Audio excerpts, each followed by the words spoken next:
ассалому алайкум ва раҳматуллоҳи ва баракату. тамошобинони азиз, воқеаи ҳақиқӣ ва тақсиргузор барои дилҳои хуби мо ва шумо. ҳатман видеоро то охир тамошо кунед. кормандӣ мегӯяд, як замоне модари нобиное буд. аз ӯ як писар ба дунё омад. дояҳо ба ӯ хабар доданд ки фарзанди ба дунё овардаат бемор аст. пас аз шунидани хабари бемории писараш модар бо дили реш ӯро нигаҳбонӣ мекард.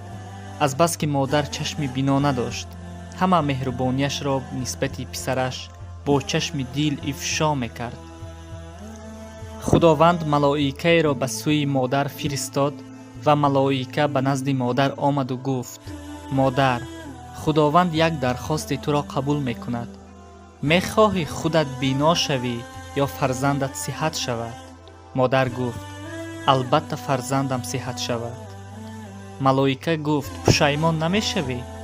модар гуфт: на, ҳаргиз пушаймон намешавам. фарзандам сиҳат шавад. малоика даст бар дуо бардошт, фарзанди ӯ сиҳат шуд ва модар аз ин хушҳол гардида фарзандашро бо чашми дил нигариста меҳрубонӣ мекард. рӯз ба рӯз фарзанд бо меҳрубониҳои модари оҷизааш бузург шудан мегирифту модар аз ин хушҳолтар мегардид. замоне фарзанд бар камол расид ва модар ӯро бо як ҷаҳон шодиву муҳаббат оиладор кард. солу моҳҳо гузашт ва фарзанд пеши пои модар бо зонуи адаб афтоду гуфт: модарҷон, чанд моҳест сухане дар дил дорам, аммо гуфтанаш маро сахт озор медиҳад. модар гуфт: ту ҷигарбанди ягонаи ман ҳастӣ, бигӯ асрори дилатро, ман ҳамаи дархостаатро мепазирам. фарзанд гуфт: ҳамсари ман бо ту зиндагӣ намехоҳад ва мехоҳам барои ту хонае бунёд кунам, то ки дуртар аз чашми ӯ зиндагӣ кунӣ. зеро аз нобинои ту ҳамсари ман табаш хира мешавад.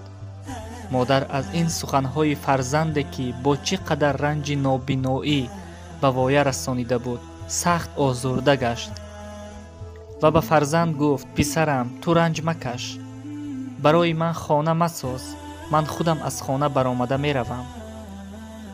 ту бо ҳасрат хушбахт бошӣ, барои ман кофист.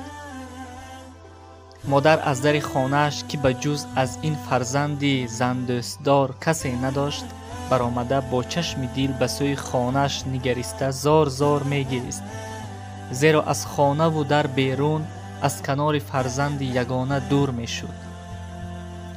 он малоикае ки аз ибтидо омада буд, боз омад ва гуфт: эй модар, боз худованд як дархости туро мепазирад ва аниқ мегӯӣ ки ин дафъа маро бино кунад, чунки акнун баъди ин кори фарзандату ҳамсараш пушаймон шудаӣ. модар гуфт: ман пушаймон нестам ва пушаймон нахоҳам шуд. ин бор ҳам маро шифо надиҳад, парвардигор. малоика гуфт: аз худованд чӣ дархост дорӣ? модар гуфт: мехоҳам парвардигор ҳамсари писари маро инсонии хуб, зани солиҳа гардонад. имрӯз аз сабабе ки ман аз ин даргоҳ ронда шудам ва аз ин рӯ дар хона нестам, ки ӯро парасторӣ кунам, дар хона нестам, ки ӯро навозиши модарона кунам, ҳамсарашро ҳамсари бовафо гардонад, то ки нисбати фарзанди ман ҷафо накунад, балки ҷигарбанди маро парасторӣ хуб кунад.